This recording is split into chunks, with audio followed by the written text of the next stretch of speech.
let's get into it now. A spoiler-free movie review, Kingdom of the Planet of the Apes, one of my most anticipated movies of the summer. I feel like the Planet of the Apes movies as a whole are a little bit underrated. There are 10 of them now. The trilogy of the 2010s is top tier. I love those movies so much. In particular, the first one is the one that really changed my mind on the Planet of the Apes, because all the original ones, the Mark Wahlberg one, I never really got too into those. I enjoyed more when The Simpsons would parody the Planet of the Apes movies. Homer Simpson screaming at the top of his lungs, "Statue of Liberty. Wait a minute. That was our planet. Damn you. Damn you all to hell." That was my introduction to the Planet of the Apes movies. So I always found the early iterations to be a little bit comical. That completely changed in the 2010s whenever the movies had a much more serious approach. The first movie has one of my favorite theater experiences of all time. The first time Caesar spoke in that movie, I remember people in the audience gasping. It is such a huge moment. And just to have one of the best character developments of Caesar going from the first one, then when director Matt Reeves took over from there, it was an incredible run. But I feel like whenever people rattle off some of the best trilogies of all time, or even just the best trilogies of the 2010s, they often get overlooked, even though they are so clutch and also perform so well at the box office. So coming from loving those movies, going into this one, which it's all kind of part of one big saga, even though those first three movies now stand on their own, Kingdom of the Planet of the Apes is really the start of a new series they're going to do, this brand new saga. They have 2 more movies planned after this and maybe 1 more on the tail end to wrap this whole thing up. Matt Reeves is no longer directing. Instead, we have director Wes Ball, who I'm really not that familiar with. I know he did the Maze Runner movies. He did that trilogy. But outside of that, he really doesn't have a tentpole. This is what I'm known for. And I found that he had a bit of a different approach to these movies where the tone completely shifted. Now, where we start off in Kingdom of the Planet of the Apes, it takes place 300 years after the reign of Caesar. And all the roles have reversed, because in that one, the humans run the world. It takes place in modern day at that time. And the apes are the ones who are just coming into being able to speak, being able to create their own civilization. And then that leads to that entire trilogy. So going into this one, you don't really have to know or have seen all of those original movies. But having watched those, it does help really establish in your mind who Caesar is. But within the first minute of the movie, you get this slate of text telling you kind of his entire story. It really tells you all you need to know. But there are a lot of references throughout this one talking about Caesar, because you have some apes in this story who have no idea who Caesar is.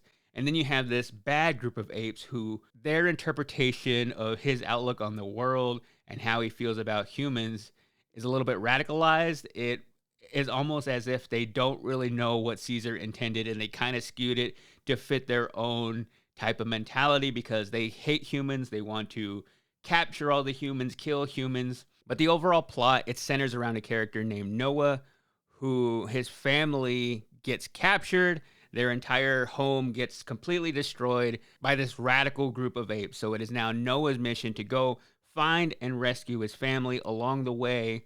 And right before that, he encounters this human who keeps following him. So he's on a journey to try and find them. Along the way, he finds another ape named Raka, who teaches him about Caesar, teaches him about humans. And again, they encounter this human who they are now trying to help out, because even Noah is hesitant of humans, but Raka is trying to teach him that they can be friends, live in harmony, because that is the way that Caesar intended. Now, all the apes in the movie can speak, they're smart, but all the humans have regressed, and there was this virus that took away their ability to speak. All the roles are reversed, and it is the humans now who are few and far between. They don't speak. They refer to them as echoes, because they are essentially echoes of the past. The first thing that really sucked me in with this movie was the astounding visual effects. I was really immersed into the world of Kingdom of the Planet of the Apes because it looks so beautiful. And a lot of this movie is VFX. I think maybe 40-50% of the movie is all just CGI characters. And how they do these movies is they have real actors playing all these people. They have them in these motion capture suits. If you've ever seen behind the scenes of some of these movies, they put all the dots on their face. So it's actually their voices and movements from their face, which I think a lot of this stuff was pioneered back with James Cameron and Avatar.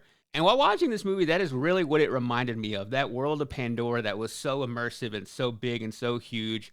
It kind of felt like that in a way, except less in the blue sci-fi way and more of this could probably actually happen, to be in a world where humans once ruled and now these apes have taken over. So out of all the Planet of the Apes movies, this one really felt like I was on a Planet of the Apes. And the visual effects just had this incredible depth that was so fun to watch.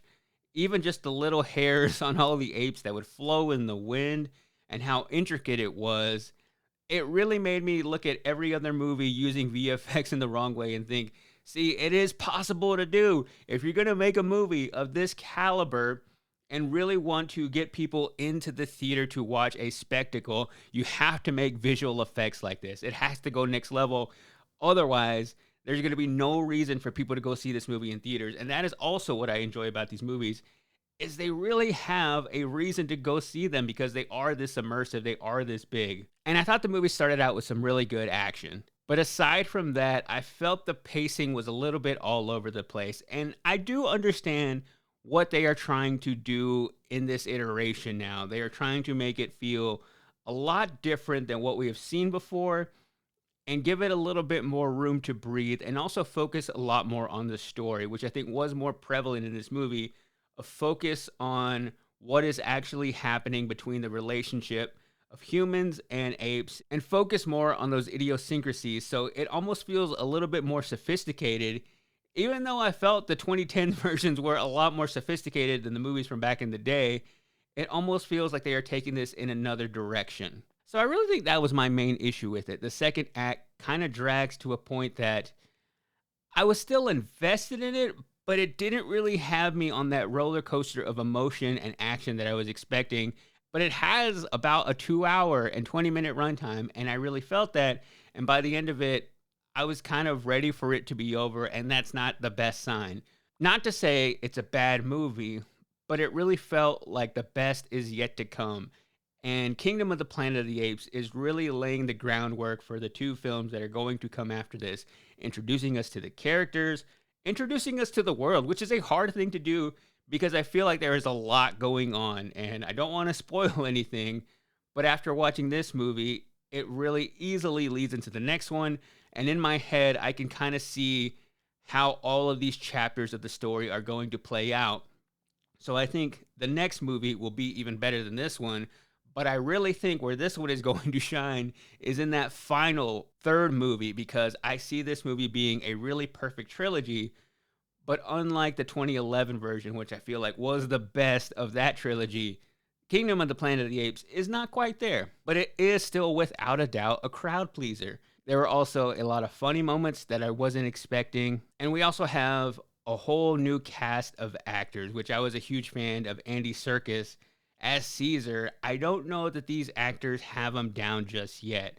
So maybe give them a little bit more time to get familiar with the technology. It's still the first movie, and they will also get better, because I felt that while the visual aspect was there, the emotion in some of their voices and their performances didn't really suck me in. And for a movie like this that doesn't have a whole lot of humans, Freya Allen, who is the female lead in this movie, is really the only human. I needed a little bit more from her performance and her interaction with all the CGI characters, because I didn't really feel that same chemistry. And it's also probably hard because in this one, it's all the apes doing the speaking, which we didn't have in the trilogy before this. Really, Caesar was the only one who would speak. Some of the other ones would say a few words, but they also communicated a lot with sign language, with subtitle. So I feel like that took me a little bit of getting used to, just the way they decided to make all of the apes speak. So I think that'll probably change a little bit as more characters get introduced later in this trilogy. So while I don't feel this franchise is going in the wrong direction, it's just not quite there for me yet. Still a good movie, still enjoyable. If you've been a fan of all the other movies, you're going to enjoy this one, but I don't think it's going to be your favorite. Looking at the box office numbers, it is performing so well.